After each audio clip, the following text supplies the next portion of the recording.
focus of our project is to build a trauma-informed playground for the Salvation Army Center of Hope in Alapata. So what is a trauma-informed playground? So it's basically understanding that there's a special population that has these traumas and approaching, having a nuanced approach to these and type of situations, and having a way that we can prioritize safety, respect, and empathy for these individuals. And there's a lot of kids who are facing homelessness. So one of the scope of this project is we're building this playground to help these kids who are facing these experiences. There's something we read up on as we took this project is called adverse childhood experiences, and it was very alarming to look at the statistics because 4 times kids who experience adverse childhood experiences are 4 times more likely to have depression, 7 times more likely to fall victim to substance abuse, and 12 times more likely to commit suicide, and that's very alarming. So when you really think about these things, a kid should have the opportunity to be able to be a kid. And it's a physical outlet for kids to be able to,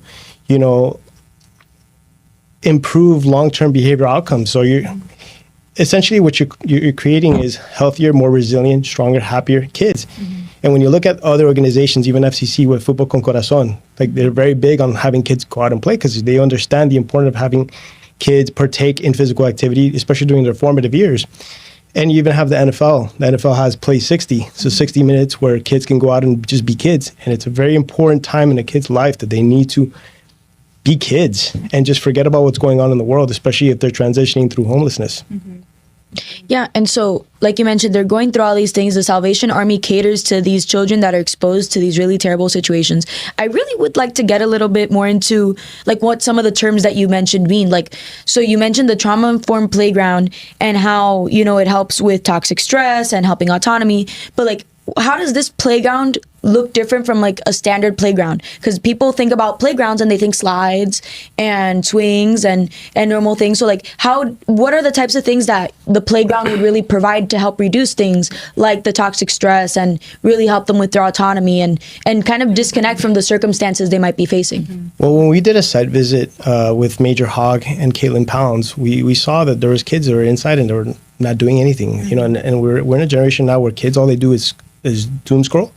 And they look at screens or look at other things, and sometimes that even leads to like depression.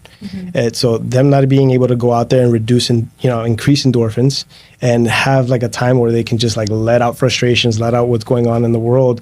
This is no different than any other playground, to be honest with you. It's just a way for them to just have a cathartic moment and just be kids.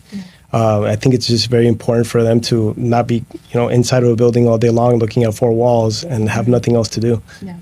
Yeah. No, I'm sorry, were you going to say something? No, and I was going to say as well to Jose's point is that this is an opportunity for children to go from being a survivor to a child in that moment, right? There are different studies done where it does improve their executive functioning skills for their future, and it changes that trajectory because they have, even if it's 30 minutes in the day or whatever the case may be, to just go outside and be a child.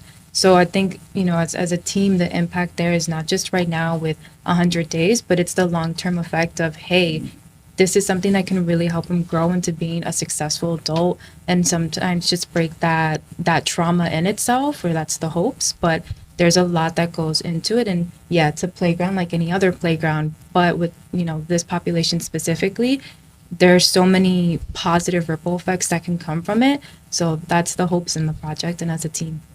Yeah, and I think that's so important, and you guys both touched on it.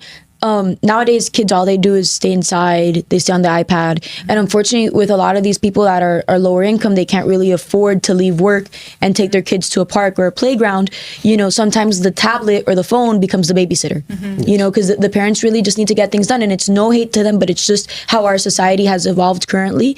And like you mentioned, like being on the tablet, doom scrolling can lead to depression, because really, social media and games and the internet shouldn't be parenting your kid. They really should be able to go outside and have tactile experiences. And it's actually really healthy for the brain's development to go out there and play and have a space for that, and a space where they can feel safe. Because if you're a child and you and your family are facing homelessness and you really don't have autonomy because you're 6, 7 years old and you can't go out and work, you can't obviously do anything, being in that sort of environment is really negative, and it's impactful to their mental health. It's impactful for their physical health.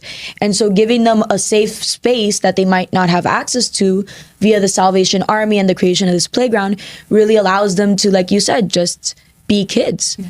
And think about that when you take them out of those four walls where they're doom scrolling and put them in a place where there's other kids like them in the same situation. They can increase their their social abilities, where they can talk more, because a lot of the kids now, they just tend to just not even want to talk to anybody. They're just so like looking at a screen the whole entire time, and this is going to help to improve those social connections.